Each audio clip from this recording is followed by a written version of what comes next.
கோழியில அடை வைக்கிறவங்களுக்கு 10 முட்டை வச்சாங்கன்னா 2 குஞ்சு 3 குஞ்சு பொரிக்கும். அதுவும் சில கோழி உட்காரவே எழுந்திருச்சு போயிடும். ஏன்னா இன்குபேட்டர்ல அந்த ஃபால்ட் இல்ல. நம்ம முட்டையை கரெக்டா வச்சுட்டோம்னா நல்லா ரிசல்ட் கிடைக்கும். அந்த பொருளுக்கான ரேட்டை நாங்க வச்சுட்டு கொஞ்சம் லாபத்தை வச்சு அவ்வளவுதான். நாங்க எங்களுக்கு பெருசா இதுல எல்லாம் கிடைக்காதுன்னா ஏதோ நாங்க ஃபேமிலி மெம்பர்ஸா பார்த்து வேலை பண்றதுனால அதிக லாபத்துல வைக்கல, எங்களுக்கு தகுந்த லாபத்துல தான் பண்ணிட்டு இருக்கோம். இங்க எங்க கிட்ட நேர்ல வந்து வாங்குறவங்க 1150 தான் வாங்கிட்டு போறாங்க. இதே கொரியர் பண்ணா 1250. அதர் ஸ்டேட்டா இருந்துருச்சுன்னா 100 ரூபா சேர்த்து 1350. தமிழர் நிலம் நேயர்களுக்கு வணக்கம். இன்னைக்கு அரியலூர் மாவட்டத்துல இன்குபேட்டர் செய்யற ஒரு கம்பெனிக்கு தான் வந்திருக்கிறோம். அங்க வந்து 20 முட்டையிலிருந்து 250 முட்டை வரைக்கும் செய்யற இன்குபேட்டர் மேனுவல் ஆட்டோமேட்டிக் எல்லாமே செஞ்சு கொடுத்துக்கிட்டு இருக்கிறாங்க. இவங்க உள்ளூர்ல மட்டும் இல்லாது தமிழ்நாடு, கேரளா, ஆந்திரா, கர்நாடகா இப்படி எல்லா ஸ்டேட்டுக்கும் சர்வீஸும் கொரியர் மூலம் சர்வீஸும் பண்ணிக்கிட்டு இருக்கிறாங்க. அவங்க கிட்ட இப்போ இந்த இன்குபேட்டர் எப்படி தயாரிக்கிறாங்க, என்ன முறையில் என்னென்ன பொருட்களை பயன்படுத்துறாங்க, ஒரு இன்குபேட்டர்ல எத்தனை முட்டைகள் வைக்கலாம், அதை எப்படி டெலிவரி பண்றாங்க, என்னென்ன ரேட்ல கொடுக்குறாங்க, எப்படி சர்வீஸ் பண்றாங்க அப்படிங்கிறத ஃபுல் டீட்டெயில் கேட்க போறேன். வாங்க கேட்கலாம். வணக்கம்மா. வணக்கம்ண்ணா. உங்க பேரு, இந்த இடத்தோட முகவரி சொல்லுங்க. என்னோட பேர் அஸ்வினி. அரியலூர் மாவட்டம் கோவிந்தபுத்தூர் கிராமம் வசீகரன் இன்குபேட்டர். சரி, எத்தனை வருஷமா அந்த இன்குபேட்டர் தொழில் பண்ணிட்டு இருக்கீங்க? 5 வருஷமா இந்த இன்குபேட்டர் பிசினஸ் பண்ணிட்டு இருக்கோம்னா. எல்லாரும் ஆடு மாடு கோழி வளர்ப்பாங்க. நீங்க ஒரு இண்டஸ்ட்ரியல் பிசினஸ் மாதிரி டெக்னிக்கலா ஒரு தொழில் ஆரம்பிச்சிருக்கீங்களே, என்ன காரணம்? இவங்க எங்க வீட்டுக்காரங்களுக்கு கோழி மேல ஆர்வமா இருப்பாங்க. சரி, அது வழியா ஒரு இன்குபேட்டர் பண்ணா நம்ம நல்லா இருக்கும்ட்டு அவங்களே ஒரு 20 முட்டையில வச்சு இன்குபேட்டரை மேனுபேக்சரிங் பண்ணாங்க. அப்புறம் அது வழியா மக்கள் தேவை அதிகரிக்க நாங்க அது வழியா 20, 30, 50, 120, 250 வரை பண்ணிட்டு இருக்கோம்னா. நெக்ஸ்ட் வந்து ஒரு 500 முட்டையில இருந்து 2000 முட்டை வைக்கிற வரையும் நாங்க ரெடி பண்ணிட்டு இருக்கோம். இன்குபேட்டர் தொழில் ஆரம்பிக்கிறதுக்கு முன்னாடி என்ன எல்லாம் ட்ரை செய்ய முடியாது? நிறைய ஃபிளாப் ஆச்சுன்னா அப்படியே ஏதோ கொஞ்சம் நிறைய ட்ரை பண்ணி ரொம்ப நாள் கஷ்டப்பட்டாங்க இதுக்காக. அப்படிலாம் பண்ணி ஒவ்வொரு பொருளும் வாங்கறதுக்கு ரொம்ப கஷ்டப்பட்டோம். அங்கேயும் தேடி அலைஞ்சி அப்புறம் எப்படியோ ஒரு வழியா இப்பதான் கொஞ்சம் செட்டில் ஆயிருக்கும். இந்த இன்குபேட்டர் என்ன டெமோக்கு வச்சிருக்கீங்களா இல்ல வீட்டு யூஸ்க்கு வச்சிருக்கீங்களா? இல்ல, நாங்க வீட்டு யூஸ்க்கு வச்சிருக்கோம். இது 50 முட்டை வைக்கக்கூடிய மேனுவல் இன்குபேட்டர். இதுல நாங்க வந்து 50 முட்டை வச்சிருக்கோம். எல்லா முட்டையும் நாங்க கரெக்டா செக் பண்ணி தான் வச்சிருக்கோம். இத முட்டை வச்சு 11 நாள் ஆகுதுன்னா நாங்க ஹேண்ட்லிங் எல்லாம் பார்த்து நல்ல முட்டையை தான் எடுத்து வச்சிருக்கோம். எல்லாமே பொரிக்கிற தன்மை, எல்லாம் பொரிக்கிற தன்மை உள்ளதுதான். காலையில இப்படி ஒரு திருப்போம்னா ஈவினிங் இப்படி ஒரு பெட்டுவோம். இப்போ வந்து பாக்ஸ் ஓபன் பண்ணது 35 புள்ளி கம்மியாயிடுச்சு. அதனாலதான் பசர் அடிக்குது. அதுக்கு தேவையான ஹீட்டு கிடைச்சுன்னா தானாவே பசர் ஆஃப் ஆயிடணும். மேடம், இப்போ எந்தெந்த ஊர்களுக்கு எல்லாம் சப்ளை நீங்க பண்ணிட்டு இருக்கீங்க? தமிழ்நாடு ஃபுல்லாவே பண்ணிட்டு இருக்கோம்னா. அதெல்லாம அதர் ஸ்டேட் ஆந்திரா, கேரளா, கர்நாடகா, பெங்களூரு அங்கெல்லாம் நாங்க பாக்ஸ் அனுப்பி வச்சிருக்கோம்னா. சரி, இப்போ எனக்கு என்னென்ன வெரைட்டிஸ்ல நீங்க இன்குபேட்டர் செஞ்சு வச்சிருக்கீங்க அப்படிங்கறத காட்ட முடியுமா? காமிக்கலாம். இது 20 எக் மேனுவல் இன்குபேட்டர்னா. இதுல வந்து ஒரு கண்ட்ரோலரு, ஒரு அடாப்டர், இதுல பசர் வராது, ஒரு ஃபேனு, ஒரு பல்பு, ஒரு எக்ஸ்ட்ரா பல்பு, ஒரு தண்ணி டப்பா, கீழே வந்து கொசு மேட் வந்துரும்னா. இது கரெக்டா நாங்க செட் பண்ணி தான் அனுப்புவோம். எந்த இதுவுமே நீங்க பார்க்க தேவையில்ல. நீங்க முட்டையை மட்டும் வாங்கி ஓட விட்டா சரியாயிடும். ஏன் இந்த சின்ன சைஸ்ல இன்குபேட்டர் செஞ்சிருக்கீங்க? இன்குபேட்டர்னா ஒரு 100, 120 அப்படிதான் எல்லாம் நான் பாத்திருக்கேன். நீங்க சின்ன சைஸ்ல 20 முட்டை வைக்கிறாப்புல செஞ்சிருக்கீங்களா? ஏன்? இப்ப வந்து வீட்டுல ஒரு கோழி 2 கோழி வச்சிருக்காங்க. அவங்க கோழி வந்து அடையில உட்காராமே இருக்கலாம். சரி, அவங்களுக்காக தான் நான் இந்த இன்குபேட்டர். இப்ப சோனாலி கோழி வச்சிருக்கிறவங்க எல்லாம், ஒரு கோழி வச்சிருக்கிறவங்க அது அடையில உட்காராது, முட்டை வீணா தானே போகுது. இதுல வச்சா கொஞ்சம் பொரிச்சு வீட்டு தேவைக்காக இது பண்ணிருக்கோம். 20 முட்டையில எத்தனை முட்டை பொரிக்கும்? இதெல்லாம் 20 முட்டையில 17 முட்டை பொரிக்கும். நல்லா பாக்குறவங்களுக்கு 19 கூட பொரிக்கும். 19 வரைக்கும் முட்டையை பொறுத்து தானே இருக்கு. இன்குபேட்டர்னால எந்த ஃபால்ட்டுமே இருக்காது. முட்டையை பொறுத்துதான் ரிசல்ட் இருக்கு. அப்புறம் வந்து ஃப்ரிட்ஜ்ல ஸ்டோர் பண்ணா 15 நாளைக்குள்ளேயே ஸ்டோர் பண்ணி வச்சிடணும். வெளியில வச்சீங்கன்னா 6 நாள் வரை தானே வைக்கணும். ஏன் கேக்குறேன்னா, இப்ப நம்மகிட்ட இருந்து இன்குபேட்டர் வாங்கிட்டு போயிடுறாங்க. வாங்கிட்டு போயிட்டு உங்க இன்குபேட்டர் பொரிக்கலன்னு சொல்லுவாங்க. அது மாதிரி சொல்றாங்க. அது வந்து அவங்க மேலதான ஃபால்ட். இன்குபேட்டர்னால ஃபால்ட் இருக்காது. அது 20 முட்டை வைக்கிறாப்புல இந்த இன்குபேட்டர் உள்ளூர்ல எவ்வளவு கொடுக்குறீங்க? வெளியூர் கொரியர் அனுப்பணும்னா என்ன செலவாகும்? இங்க எங்க கிட்ட நேர்ல வந்து வாங்குறவங்க 1150 தான் வாங்கிட்டு போறாங்க. இதே கொரியர் பண்ணா 1250. அதர் ஸ்டேட்டா இருந்துருச்சுன்னா 100 ரூபா சேர்த்து 1350. பாக்ஸ வாங்கிட்டு போய் வீட்டுல பிளக் சொருவிட்டாங்க. உள்ள மீட்டர் ஓடுது. அது மீட்டர் வந்து என்ன அளவுல காட்டணும்? எது காட்டினா சரின்னு நான் எடுத்துக்கலாம்? 37.2 காமிக்கும்னா 37.2 வரும்போது பல்ப் ஆன் ஆகும். 37.5 வரும்போது பல்ப் ஆஃப் ஆயிடும். அப்படி இருந்தா நார்மலா பாக்ஸ் நல்லா தான் இருக்குன்னு அர்த்தம். அப்படி 37.2லயே இருந்துச்சுன்னா நீங்க வந்து அந்த பல்பு பியூஸ் போயிடுச்சுன்னு பாத்துட்டு இந்த ஒரு ஸ்பேர் கொடுத்துருப்போம். அந்த ஸ்பேரை இதே மாதிரி இந்த பாயில் கவரை எடுத்து இதுல க்ளோஸ் பண்ணிட்டு அப்படியே பல்பை போட்டுற வேண்டியதான். அவ்வளவுதான். எல்லாமே ரெடிமேடா நீங்களே கொடுத்துருவீங்க. நாங்களே எல்லாமே கொடுத்துருப்போம். எதுவுமே வெளியில போய் நீங்க அலைய தேவையில்ல. எல்லாமே 1 இயர்க்கு வாரண்டி கொடுத்துருக்கோம். அப்படி ஏதாவது சப்போஸ் ஃபெயிலியர் ஆயிடுச்சுன்னா எங்களுக்கு திரும்பி ரிட்டர்ன் போட்டீங்கன்னா நாங்க சரி பண்ணி ரிட்டர்ன் போட்டுருவோம். இது 30 முட்டை வைக்கக்கூடிய மேனுவல் எங்க பட்டுனா 20க்கு அடுத்து 30. ஆமா.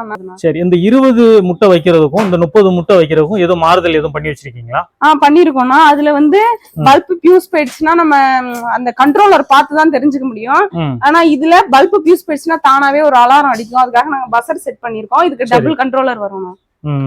எப்படி பல்ப் பீஸ் ஆயிட்டுனா ஏதோ அலாரம் மாதிரி எதுவும் அடிக்குமா? ஆமா, பஸர் அடிக்கணும். அத பார்த்து நம்ம கண்டுபிடிச்சுக்கிறோம். இதுல ஒரு பல்பா 2 பல்பா? இதுக்கு ஒரு பல்ப் தான். ஒரு பல்ப் தான். மத்தபடி எல்லாம் சேம் தான். டபுள் கண்ட்ரோலர் வரும். கண்ட்ரோலர் டபுள் வரும், அதுல சிங்கிள் வரும். ஆமாண்ணா. அடுத்தது 50 முட்டை மேனுவல் எங்க பட்டுனா இதுக்கும் அதே சேம் தான். டபுள் கண்ட்ரோலர் வரும், பஸர் இருக்கு. இதுக்கு வந்து அடியில ஹேச்சிங் ட்ரே, பிளாஸ்டிக் ட்ரே. இதுல 2 ட்ரே கொடுத்திருக்கீங்க அடியில. ஆமாண்ணா. அந்த பாக்ஸ் ட்ரே உட்காரணுங்கிறதுக்காக 2 ட்ரே கொடுத்திருப்போம். சரி. இந்த ஈரப்பத கிரில் கொடுத்திருப்போம். எக்ஸ்ட்ரா பல்ப், ஒரு தண்ணி டப்பா கொடுத்திருப்போம். இது சேம் தான். இதுவும் மேனுவல் தான். 50. இப்ப 50 அப்படிங்கிறது வந்து மேக்ஸிமம் 50 மினிமம் 50? மேக்ஸிமம் 50 முட்டை வைக்கலாம். 5 முட்டையில இருந்து 50 முட்டை வரைய வைக்கலாம். 120 முட்டை வைக்கக்கூடிய மேனுவல் எங்க பட்டுனா 120. ஆமா. 50க்கு அடுத்து நேரடியா 120. இதுல வந்து ஒரு ஹேச்சர் வந்துரும், ஒரு ஈரப்பத கிரில், டபுள் ட்ரே வந்துரும். இதுக்கு வந்து ஈரப்பதத்தை பாக்குறதுக்காக ஒரு ஹைக்ரோமீட்டர் எக்ஸ்ட்ரா கொடுத்துருவோம்னா.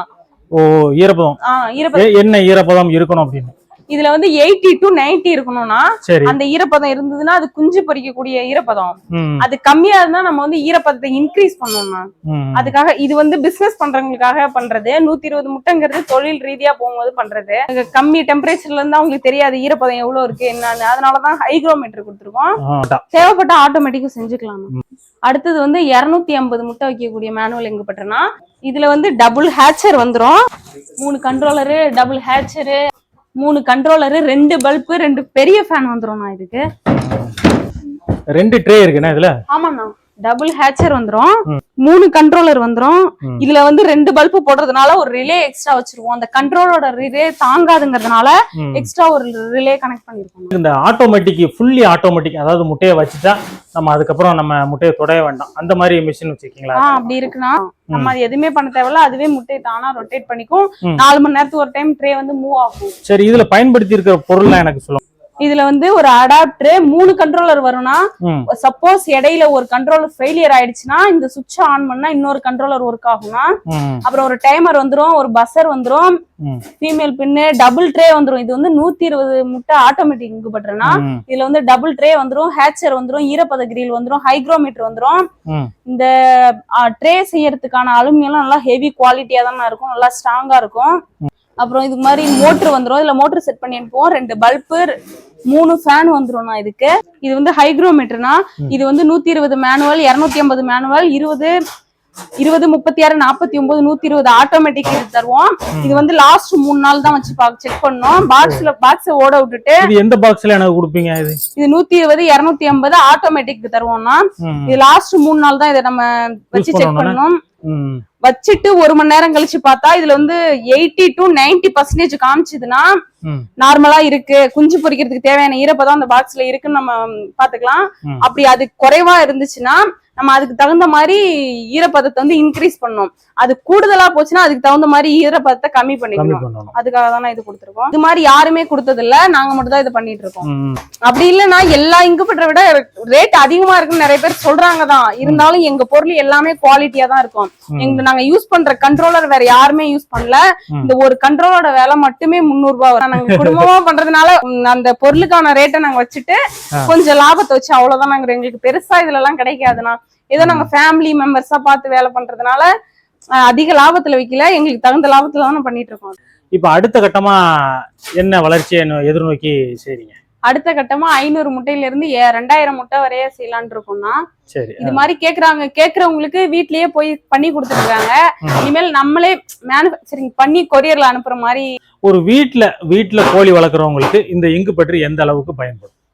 நல்லா யூஸ் ஆகும்னா, இப்ப வந்து கோழியில அடை வைக்கிறவங்களுக்கு 10 முட்டை வச்சாங்கன்னா 2 குஞ்சு 3 குஞ்சு பொரிக்கும். அதுவும் சில கோழி உட்காரவே எழுந்திரிச்சு போயிடும். ஏன்னா இன்குபேட்டர்ல அந்த ஃபால்ட் இல்ல. நம்ம முட்டையை கரெக்டா வச்சுட்டோம்னா நல்லா ரிசல்ட் கிடைக்கும்னா. இத நிறைய பேர் பராமரிக்காம தான் இன்குபேட்டர் ஃபால்ட் சொல்றாங்க. இப்போ வந்து கோழி முட்டை இட்டுருச்சுன்னா இட்ட உடனே எடுத்து ஃப்ரிட்ஜ்ல வைக்கிறதா இருந்தா வச்சிடணும். அப்படி வெளியில வைக்கிறதா இருந்தா 5 நாள் 6 நாளுக்குள்ளதான் வச்சுட்டு திரும்ப இன்குபேட்டர்ல எடுத்து வச்சிடணும். அப்படி 4 நாள் 3 நாள் இங்க வெளியே வச்சுட்டு திரும்ப எடுத்து ஃப்ரிட்ஜ்ல வச்சா அந்த முட்டை வந்து கரு கூடுனது ஃப்ரிட்ஜ்ல வச்சு கரு இறந்துரும். பொதுவாவே ரூம் டெம்பரேச்சர்லயே அதுக்கு தகுந்த வெப்பம் கிடைச்சிச்சுன்னா முட்டை வந்து கரு கூடிரும். இப்ப சப்போஸ் மழை பெய்யுது, நைட்ல கூலிங்கா இருக்கு, கிளைமேட் கூலிங்கா இருக்கிறதுனால கரு திரும்ப இறந்துரும்னா அது மாதிரிலாம் ஃபால்ட் நடக்கிறதுனால பகல் வெப்பத்துக்கு கரு கூடும், நைட்டோட குளிர்ச்சிக்கு கரு இறந்துரும் அந்த டெம்பரேச்சர். ஆமாண்ணா, அப்படிலாம் இருக்கு. ஏன்னா அத மக்கள் தெரிஞ்சுக்காம இன்குபேட்டரை குறை சொல்றாங்க. இப்ப பொதுவாவே இன்குபேட்டர்ல பொரிக்கிற குஞ்சுகள் வந்து லைஃப் இருக்காது, செயற்கை குஞ்சு அப்படி இப்படின்லாம் சொல்றாங்களே. அப்படிலாம் கிடையவே கிடையாதுண்ணா. இப்ப வந்து நம்ம கோழியில எப்படி பொரிக்குதோ அதே மாதிரிதான் அதுக்கு தகுந்த ஹீட்டை நாங்க இன்னுதான் வச்சிருப்போம். அதனால இன்குபேட்டர்ங்கிறதுலாம் சேம் தான். கோழியில எப்படி பொரிக்குதோ அதே மாதிரியே தான் அந்த இன்குபேட்டர்ல வச்சு பொரிக்கிற கோழி. இதை எடுத்து நம்ம கோழிகள்ல கூட விட்டுக்கலாம், கோழிலையும் விடலாம், ப்ரூடிங் செட்டப் பண்ணியும் விடலாம்ண்ணா. இது இந்த இன்குபேட்டர் ஹேண்ட்லிங் பண்றதெல்லாம் வீட்டுல உள்ள லேடிஸ் பண்ணிக்கலாமா? எல்லாருமே பண்ணலாம்ண்ணா, ஈஸி தான். அந்த டார்ச்சை யூஸ் பண்ணி முட்டையை வச்சு பாக்குறது தான். லைட் ஆஃப் பண்ணிட்டு ரூமை இருட்டாக்கிட்டு பாக்குறது தானா. இது எல்லாருமே நார்மலா பாக்கலாம், யார் வேணாலும் ஹேண்டில் பண்ணிக்கலாம்.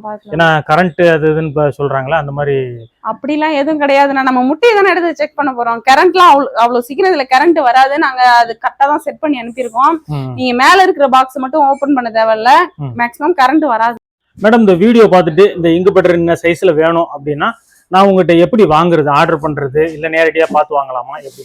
இப்ப நம்மளை சுத்தி உள்ளவங்க ஒரு 50-60 கிலோமீட்டர்ல உள்ளவங்க நேர்ல வந்து பார்த்து அவங்களுக்கு தகுந்த மாதிரி அவங்களுக்கு பிடிச்சதை வாங்கிட்டு போயிடுறாங்கன்னா, அப்படி வர முடியாதவங்க போன்ல வந்து ஜிபே பண்ணிட்டு வாட்ஸ்அப்ல அட்ரஸ் போட்டீங்கன்னா நாங்க கொரியர் போட்டுருவோம். அப்படி இன்னைக்கு ஒரு நாள்ல போக முடியலன்னா கண்டிப்பா அடுத்த நாள் போயிடும். ஃபுல் அமௌண்ட் நான் பே பண்ணணும்? ஆமாண்ணா, ஃபுல் அமௌண்ட் போட்டுருணும். ஏன்னா எங்க கிட்ட நாங்க நிறைய ஏமாந்துருக்கோம். சரி, உங்ககிட்ட ஒரு திருப்பு வாங்கியாச்சு, நீங்க என்னென்ன முறையில அதை ஃபாலோ பண்றீங்க, எப்படி சர்வீஸ் பண்ணி கொடுக்குறீங்க? 1 இயர் வாரண்டி கொடுத்துருக்கோம்னா அதை நாங்க சேவ் பண்ணி வச்சிருக்கோம். வாரண்டினா நீங்க என்னென்ன பொருட்கள்லாம் எனக்கு ஃபுல்லாவே அந்த பாக்ஸ்ல எதுனாலும் மிஸ்டேக்னாலும் நாங்க சரி பண்ணி கொடுத்துருவோம். நான் ரிட்டர்ன் போட்டுட்டா சரி பண்ணி ரெண்டாவது அனுப்பி விட்டுருவீங்க. ஒரு வருஷத்துக்கு? ஆமாண்ணா. அதுக்கு பிறகுன்னா அவங்களுக்கு அதுக்கு தகுந்த சார்ஜ் வாங்கி போனோம். என்ன பொருள் மாத்துறீங்களோ அதுக்கு. மேடம், நிறைய தெர்மாகோல் பாக்ஸ்லயும் பண்றீங்க, டேப் எல்லாம் போடுறீங்க, என்ன காரணம்? ஆமாண்ணா, இது தெர்மாகோல் வந்து கொஞ்சம் வெயிட்லெஸ்ஸா இருக்கா, யூஸ் பண்றது கொஞ்சம் ஈஸியா இருக்கும். நான் பெரிய பண்ண லெவல்ல போகும்போது கொஞ்சம் யூஸ் பண்றதுக்கு ஈஸியா இருக்குங்கிறதுனாலதான் அப்படி பண்ணிட்டு இருக்கோம். சரி சரியா. இதெல்லாம் விலைகள்லாம் என்ன இதுல இருக்கு? ஏன்னா நிறைய பேரு ரொம்ப வீடியோ பார்த்துட்டு சிலர் கமெண்ட்ல என்ன சொல்றாங்கன்னா, ஏப்பா இவ்வளவு விலையா, இதை விட நான் 1000 ரூபாய் கம்மியா வாங்குவேன், 500 ரூபாய் கம்மியா வாங்குவேன்னு சொல்றாங்க. அவங்களுக்கு எல்லாம் என்ன பதில் சொல்ல விரும்புறீங்க? இங்க பாருங்கண்ணா, இங்க ஒரு பாக்ஸ் இருக்குல்ல, இந்த பாக்ஸ் வந்து எங்களுக்கு சர்வீஸ்க்கு வந்துச்சு. இது வந்து யார்கிட்ட வாங்கினாங்கன்னு எங்களுக்கு தெரியல. சரி, இந்த பாக்ஸையும் எங்க பாக்ஸையும் பாருங்கண்ணா. இந்த பாக்ஸ்ல எதுவுமே கிடையாது. ஒரு கண்ட்ரோலரு இங்க பாருங்க பின்னாடி. இந்த ஃபேன்லாம் சுத்தமா குவாலிட்டியே கிடையாது. அப்படியே 2 சும்மா கடமைக்கு பண்ணிருக்க மாதிரி பண்ணிருக்காங்க. இதே இவங்க யூஸ் பண்ணும்போது அடியில மணல் இல்ல ஏதாவது தவிடு அது மாதிரி போட்டுதான் வைப்பாங்க. ஆனா எங்க கிட்ட அப்படி இல்லைன்னா அதுக்குள்ளே தனியா நாங்க வலை வாங்கி அதுக்கு பெயிண்ட் அடிச்சு இது மாதிரி கட் பண்ணி மேல வந்து இதுக்கு கொசுமேட் போட்டு இந்த எடுக்கிறதுக்கு ஈஸியா இருக்குங்கிறதுக்காக கயிறு. நீங்க அனுப்புறதுல மணல் தவிடு எதுவுமே போட தேவையில்லண்ணா, ஒண்ணும் போட வேண்டாம். அவங்க சாக்குல விரிச்சு மண்ணு போடணும் அப்படிங்காங்களா? அதெல்லாம் எதுவுமே கிடையாதுண்ணா. இதுல அப்படியே முட்டையை வச்சிட வேண்டியதான். ஆமாண்ணா, அதுல அப்படியே முட்டையை வச்சிட வேண்டியதான். அதனாலதான் அந்த பாக்ஸுக்கும் எங்க பாக்ஸுக்கும் எவ்வளவு வித்தியாசம் இருக்கு பாருங்க. அவங்க வந்து டேப் அடிச்சு தர மாட்டாங்க. நாங்க ஃபுல்லா ஒரு நாளைக்கு 2 பாக்ஸ் தான் டேப்பே அடிக்க முடியும். அதெல்லாம் நாங்க கரெக்டா மார்ஜின் பண்ணி தானே அமௌண்ட் சொல்றோம். ஏன்னா நிறைய பேர் சொல்லுவாங்க உங்க பாக்ஸ் ரேட் அதிகம் நிறைய பேர் சொல்லிருக்காங்க எங்க கிட்ட. இது காரணம் வந்து இதான்னா, அது பாருங்க அவங்க ஒரு டைம் கூட யூஸ் பண்ணலையா, ஃபர்ஸ்ட் டைம் வச்சாங்கன்னா வீணா பிடிச்சுன்னு எங்கள்கிட்ட கொண்டு வந்து போட்டுட்டு எங்க பாக்ஸ வாங்கிட்டு போயிட்டாங்க. அதோட குவாலிட்டி யாரும் பார்க்க மாட்டாங்க. சரி நம்ம ஏதோ வாங்கிட்டு யூஸ் பண்ணி தூக்கி போட்டுடலாம் அப்படிங்கிற மாதிரிதான் பேசுறாங்க. ஏன்னா எங்களோட கொஞ்ச நாள் வச்சிருக்கலாம்னா, நிறைய வருஷமே வச்சிருக்கலாம்னா. நீங்க கேட்கிற விலைக்கு எங்களாலையும் செஞ்சு தர முடியும். ஏன்னா குவாலிட்டி இருக்காது, நாங்க அதுக்கு வாரண்டி தர மாட்டோம். அதை விட கம்மியாவே பண்ணி தரோம். இருந்தாலும் எங்க பொருளுக்கு வந்து 1 இயர் வாரண்டி இருக்கு, நல்லா குவாலிட்டி இருக்கு, நிறைய வருஷத்துக்கு யூஸ் பண்ணலாம். இவ்வளவு நேரம் நம்ம கேட்ட கேள்விகள் எல்லா கேள்விகளுக்கும் எந்த விதமான சலைப்பும் இல்லாம நீங்க எப்படி தயாரிக்கிறீங்களோ உள்ளது உள்ளபடி அப்படியே சொல்லிட்டீங்க. மீண்டும் இன்னொரு டைம் கிடைச்சா நம்ம இன்னொரு வீடியோல சந்திக்கலாம். நன்றி.